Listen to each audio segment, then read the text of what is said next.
الحمد لله وكفى وسلام على عباده الذين اصطفى خصوصا على أفضلهم وخاتم النبيين محمد الأمين وعلى آله وأصحابه أجمعين أما بعد أعوذ بالله من الشيطان الرجيم بسم الله الرحمن الرحيم ولا تحزن عليهم ولا تكن في ضيق مما يمكرون ويقولون متى هذا الوعد إن كنتم صادقين صدق الله العظيم رب اشرح لي صدري ويسر لي امري واحلل عقدة من لساني يفقهوا قولي اللهم ربنا الهمنا رشدنا واعذنا من شرور انفسنا اللهم ارنا الحق حقا وارزقنا اتباعه وارنا الباطل باطلا وارزقنا اجتنابه آمین یا رب العالمین۔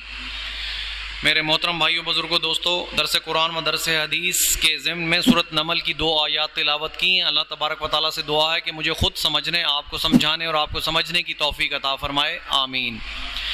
جو حدیث پاک گزشتہ کچھ دروس میں چل رہی تھی، آج اس کا آخری حصہ رہ گیا تھا۔ حدیث کے راوی ہیں ان ابی مالک العشری رضی اللہ تعالیٰ عنہ قال قال رسول اللہ صلی اللہ علیہ وسلم الطہور شطر الایمان والحمد للہ تملأ المیزان وسبحان اللہ والحمد للہ تملأ ما بین فی السماء والارض والصلاة نور والصدقة برہان والصبر ضیاء والقرآن حجۃ لک او علیک کل نفس یغدو فباعع نفسہ فمعتقها او موبقها او کما قال رسول اللہ صلی اللہ علیہ وسلم۔ یہ پورے حدیث پاک ہے جو میں نے آج آپ کے سامنے پھر دوبارہ بیان کر دی ہے۔ اس کے 2 حصے تو ہم گزشتہ دروس میں مکمل کر چکے ہیں، جو آخری حصہ بچ گیا ہے اس کا آج ہم کچھ تفصیلی جائزہ لیں گے، جس میں 2 باتیں بہت اہم ہیں کہ اللہ کے رسول صلی اللہ علیہ وسلم نے فرمایا کہ جو قرآن ہے والقرآن حجۃ لک او علیک، کہ قیامت کے روز قرآن جو ہے یا وہ تیرے حق میں گواہی دے گا یا تیرے خلاف گواہی دے گا۔ تو یہ بہت اہم بات ہے، اور یہ وہ گواہی ہے جس گواہی کو کوئی جھٹلا نہیں سکتا۔ اس گواہی کے بعد کوئی گواہی بنتی ہی نہیں ہے۔ اس گواہی کا جو مقام ہے بہت بلند ہے، بہت صادق اور امین ہے، اس کی سچائی میں کوئی شک نہیں۔ تو قرآن پاک قیامت کے روز یا آپ کے حق میں گواہی دے گا یا آپ کے خلاف گواہی دے گا۔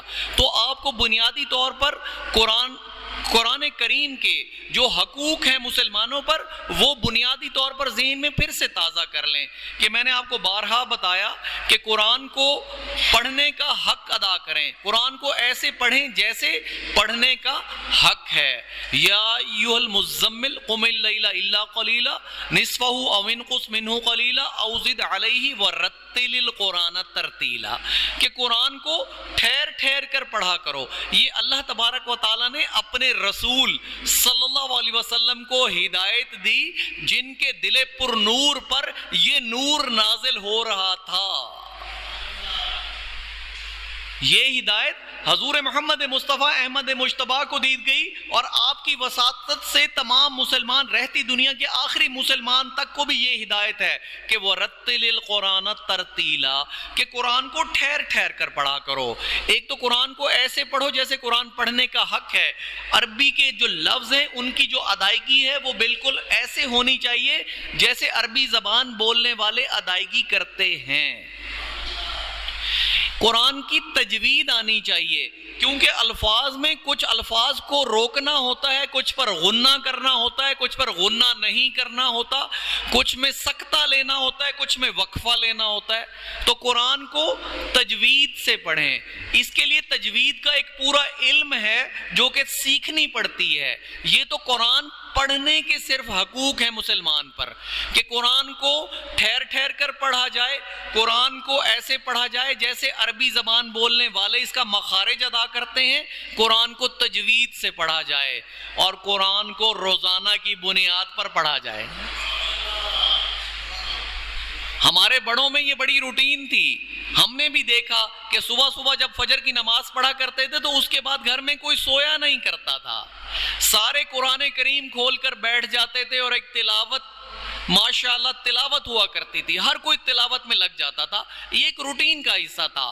اور آج روٹین کیا ہو گئی کہ اگر فجر پہ آنکھ کھل بھی گئی تو جلدی جلدی 4 سجدے کیے اور دوبارہ سو گئے، کیونکہ رات کو دیر سے جاگتے رہتے ہیں نا۔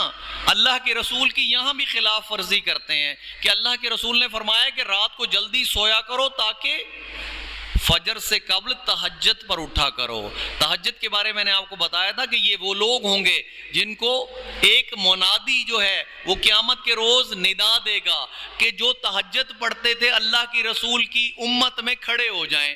تو اللہ کے رسول نے فرمایا کہ بہت قلیل لوگ کھڑے ہوں گے، بہت کم لوگ کھڑے ہوں گے، اور انہیں کہا جائے گا کہ جاؤ بغیر حساب کتاب کے جنت میں داخل ہو جاؤ، اور باقی لوگوں کو کہا جائے گا کہ تم لائن میں لگ جاؤ حساب کتاب دینے کے لیے۔ یہ تہجد کا مقام ہے۔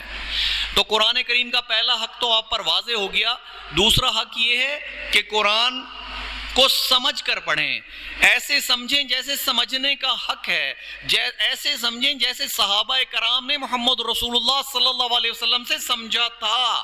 اس کے لیے ایک دقیق محنت کی ضرورت ہے، شب و روز محنت کی ضرورت ہے۔ قرآن کی زبان سیکھنی ہوگی، اور قرآن ان محافل میں سیکھنا پڑے گا جہاں باقاعدہ قرآن کو سکھانے کی تعلیم دی جاتی ہے۔ قرآن سیکھنا صرف علماء کرام کے ذمہ فرض نہیں ہے، یہ امت کے ہر مسلمان پر فرض ہے۔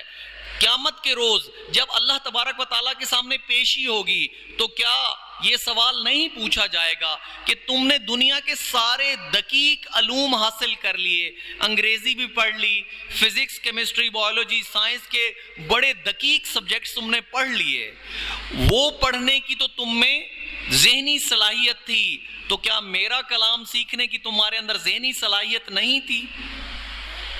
کیا آپ کو یہ بات سمجھ آتی ہے کہ یہ سوال پوچھا جائے گا؟ یہ سوال ضرور پوچھا جائے گا کہ جب دنیا کے تمام دقیق قسم کے علوم حاصل کر سکتے تھے تو تب قرآن سیکھنے میں کیا حرج تھا؟ اور قرآن کن پر نازل ہوا؟ اہل عرب حجاز میں قرآن نازل ہوا، اور حجاز میں لوگ کیا کرتے تھے؟ بکریاں چراتے تھے۔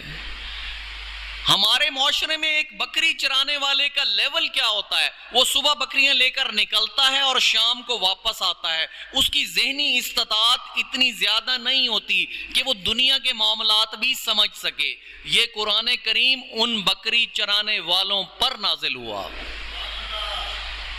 اور انہوں نے پھر جب اسے سمجھا اور اس پر عمل کر کے دکھایا تو 23 لاکھ مربع میل پر مسلمانوں کی حکومت قائم ہوئی۔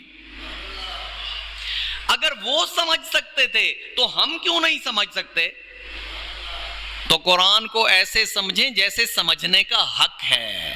پھر میں نے آپ کو کہا تھا کہ تلا یتلو، تلاوت کا مطلب یہ نہیں کہ قرآن پڑھ لینا ہے، تلاوت کا مطلب یہ ہے کہ قرآن کی پیروی کرنی ہے۔ والشمس وضحاہا والقمر اذا تلاہا، اللہ تبارک و تعالیٰ نے قرآن میں فرمایا ہے کہ قسم ہے سورج کی اور اس کی دھوپ کی، اور قسم ہے چاند کی جب وہ اس کے پیچھے آئے۔ تلا، تو تلا یتلو ایک ہی لفظ ہے کہ تلاوت قرآن کا مطلب یہ ہے کہ قرآن کے پیچھے چل پڑو اور آنکھیں بند کر کے چل پڑو۔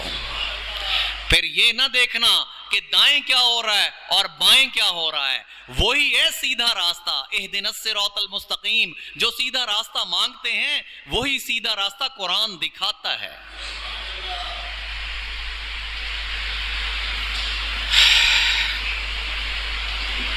تو یہ قرآن کریم کے چند حقوق ہیں، ان حقوق کو اگر ادا کیا جائے گا تو قرآن پھر کیا کرے گا؟ آپ کے حق میں اس دن گواہی دے گا۔ قیامت کے روز اللہ تبارک و تعالیٰ کے سامنے کھڑا ہو جائے گا کہ اے اللہ تبارک و تعالیٰ، تیرے اس شخص نے میرے جو حقوق تھے وہ ادا کیے، تو آج میری شفاعت اس شخص کے حق میں قبول فرما۔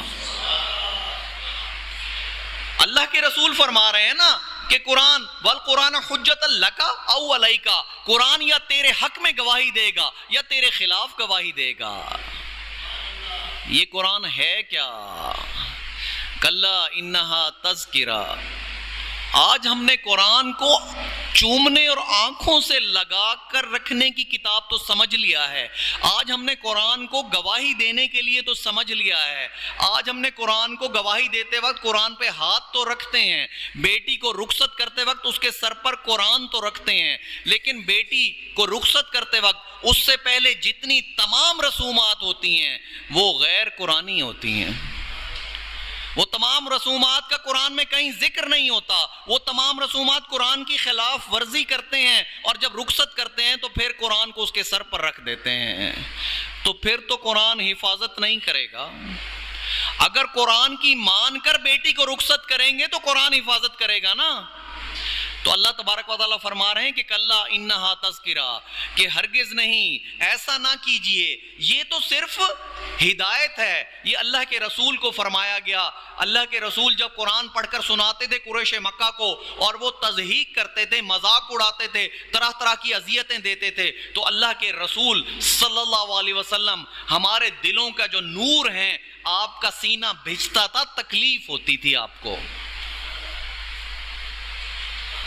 آج تو ہمیں تکلیف بھی نہیں ہوتی، قرآن کے احکامات سر عام توڑے جاتے ہیں، سر عام ہم اپنے سامنے قرآن کے احکامات ٹوٹتے دیکھتے ہیں۔ سودی کاروبار آج ہمارے سامنے ہو رہا ہے، جھوٹ کا کام ہمارے سامنے ہو رہا ہے، رشوت ہمارے سامنے لی جا رہی ہے، غرض تمام منکرات جو قرآن نے بیان کیے آج ہماری آنکھوں کے سامنے ہوتے ہیں، دل میں تھوڑا سا ملال بھی نہیں آتا کہ یار یہ تو قرآن کی خلاف ورزی ہو رہی ہے، اور اللہ کے رسول ان کا سینہ بھیجتا تھا۔ تو اللہ نے فرمایا کلا، ہرگز نہیں، ایسا نہ کیجئے، اپنی جان پر پریشانی نہ لیجئے، انہا تذکرہ، یہ تو ہدایت ہے، فمن شاء ذکرہ، تو بس جو چاہے وہ اس سے ہدایت لے لے۔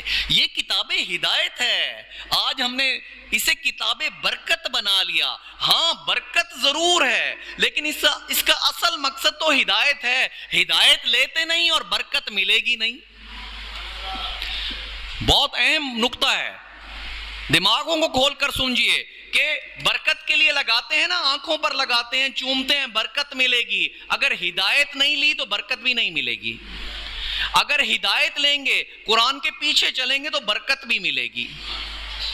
تو اللہ تبارک و تعالیٰ فرما رہے ہیں کلا انہا تذکرہ، ہرگز نہیں، یہ تو ہدایت ہے، فمن شاء ذکرہ، پس جو چاہے اس سے نصیحت اخذ کر لے، فی صحف مکرمہ، یہ قرآن کریم جو ہے اصل میں بہت پاکیزہ صحیفوں میں اوپر موجود ہے، بہت پاکیزہ صحیفوں میں اوپر موجود ہے، فی صحف مکرمہ مرفوعۃ مطہرہ، وہ بہت بلند ہیں اور بہت پاکیزہ ہیں۔ یہ لوح محفوظ کی ایک چیز ہے، یہ قرآن کریم اصل میں تو لوح محفوظ پر موجود ہے، اس کی ایک شکل، اس کی ایک مصدقہ کاپی ہمارے پاس موجود ہے، اصل قرآن تو لوح محفوظ پر ہے نا۔ تو اللہ تبارک و تعالیٰ نے کہا مرفوعۃ مطہرہ، یہ بہت بلند جگہ پر ہے، بہت پاکیزہ ہے، بہت بلند جگہ پر ہے، بہت پاکیزہ ہے، مرفوعۃ مطہرہ بأیدی سفرہ، ایسے لکھنے والوں کے ہاتھ میں ہے۔ سنو تو صحیح، یہ قرآن کریم ایسے لکھنے والوں کے ہاتھ میں ہے، فرشتوں کی ایک خاص، ایک مخصوص کلاس ہے جو کہ قرآن کو تھامے ہوئے ہے، یہ ان کے ہاتھ میں ہے، جو اللہ تبارک و تعالیٰ جن کی تعریف فرما رہے ہیں کرام بررہ،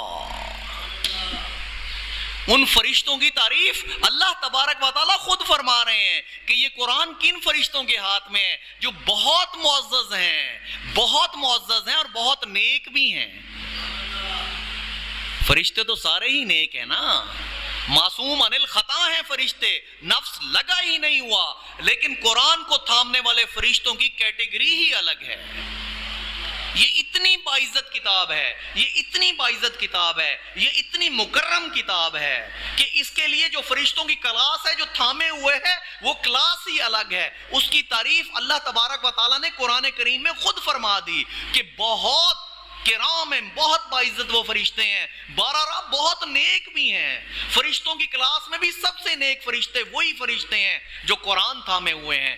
آج ہم اس قرآن سے کمر موڑتے ہیں۔ ایک اور جگہ پہ اللہ تبارک و تعالیٰ نے فرمایا فلا اقسم بمواقع النجوم انه لقسم لو تعلمون عظیم، بس نہیں میں قسم کھاتا ہوں ستاروں کے ڈوبنے کی جگہ کی۔ میں نے آپ کو بتایا تھا کہ یہ قسم آج سائنس نے پروو کر دی ہے کہ اس کائنات میں بلیک ہولز ہیں، اندھی غاریں ہیں جو پورے کے پورے کہکشاں اور پورے کے پورے سیارے کھا جاتی ہے۔ تو 1400 سال پہلے اللہ تبارک و تعالیٰ نے یہ قسم کھائی، فلا اقسم بمواقع النجوم وانہ لقسم لو تعلمون عظیم، اور اگر کاش تم جان پاؤ تو یہ قسم بہت بڑی ہے، یہ بہت بڑی قسم ہے۔ اللہ تبارک و تعالیٰ اپنے بارے فرما رہے ہیں کہ جو قسم میں کھانے جا رہا ہوں یہ قسم بہت بڑی ہے اگر تم جان پاؤ۔ اور آج سائنس نے اس بات کو ثابت کر دیا کہ وہ جو اندھی غاریں جو پورے کے پورے سیارچے کہکشائیں کھا جاتی ہے، اس کا کوئی سائز کا، اس کے کوئی حجم کا کوئی پتہ ہی نہیں۔ اگر میں خالی اس کو بیان کرنے بیٹھ جاؤں تو وقت ختم ہو جائے گا۔ تو قسم کھائی کس پر جاتی ہے؟ ہمیشہ قسم کے لیے کوئی مقسم الہ ہوتا ہے، قسم کسی اہم چیز پر کھائی جاتی ہے۔ تو اللہ تبارک و تعالیٰ نے اتنی بڑی قسم جس کے بارے اللہ تبارک و تعالیٰ خود فرما رہے ہیں کہ یہ قسم عظیم ہے، بہت بڑی قسم ہے، انہ لقرآن کریم، قسم کھائی گئی اس پر کہ یہ بہت بابرکت قرآن ہے، انہ لقرآن کریم فی کتاب مکنون، یہ چھپی ہوئی کتاب میں موجود ہے، یعنی لوح محفوظ پہ یہ قرآن موجود ہے، لا یمسہ الا المطہرون، اسے چھو نہیں سکتے مگر جو کہ بہت پاک باز ہوں۔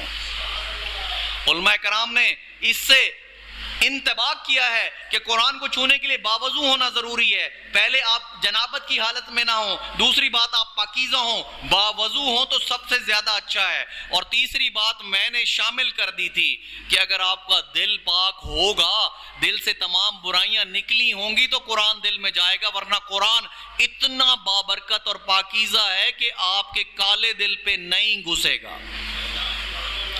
پہلے دل سے تمام برائیوں کو پاک کرنا پڑے گا، حب جاہ، حب مال، حسد، کینہ، بغض، ان تمام روحانی بیماریوں کو دل سے نکالنا ہوگا، تو پھر یہ قرآن تمہارے دل پر اثر کرے گا۔ لا یمسہ الا المطہرون، اسے نہیں چھو سکتے مگر جو بہت پاکیزہ ہوں، تنزیل من رب العالمین، اس کا اترنا ہے اس رب کی طرف سے جو تمام جہانوں کا رب ہے۔ اب اہم بات سن لو، افبہذا الحدیث انتم مدہنون، اللہ تبارک و تعالیٰ اتنی بڑی قسم کھانے کے بعد تمام مسلمانوں کو، تمام امت کو، رہتی دنیا کے آخری انسان کو مخاطب کر کے کہہ رہے ہیں، کیا یہ وہ کتاب ہے جس سے تم سستی برتتے ہو؟ کیا یہ وہ کتاب ہے جس کے بارے میں میں اتنی بڑی قسم کھا رہا ہوں؟ کیا یہ وہ کتاب ہے جس سے تم سستی برتتے ہو؟ افبہذا الحدیث انتم مدہنون۔ میرے بھائیوں، آج سستی برتنے کا وقت نہیں ہے، آج وقت ہے کہ قرآن کے حقوق کو ادا کیا جائے، تو تب قرآن کیا ہوگا؟ آپ کے حق میں گواہی دے گا۔ اللہ کے رسول نے فرمایا والقرآن حجت لک او علیک، یا تیرے حق میں گواہی دے گا یا تیرے خلاف گواہی دے گا۔ اور سوچ لو کہ اگر اس نے گواہی ہمارے خلاف دے دی تو کچھ بچ جائے گا ہمارے پاس؟ پھر کہنے کو بھی کچھ نہیں بچے گا۔ ایک بات رہ گئی ابھی اس بارے میں کہ جو حدیث پاک میں نے بھی سنائی ہے آپ کو، اس میں آخری بات تھی کہ کل نفس یغدو فبائع نفس فموتقھا او موبقھا، یہ بات بھی تفصیلی ہے جسے اگلے درس میں بیان کروں گا، چونکہ موسم کی وجہ سے حبس ہو جاتی ہے تو اس لیے درس کو کچھ مختصر کیا ہوا ہے۔ تو اللہ تبارک و تعالیٰ سے یہی دعا ہے کہ اللہ تبارک و تعالیٰ ہمیں اس قرآن کو پڑھنے، سمجھنے، اس پر عمل کرنے کی اس طرح توفیق عطا فرمائے جیسے کہ اس کا حق ہے۔ وآخر دعوانا ان الحمدللہ رب العالمین۔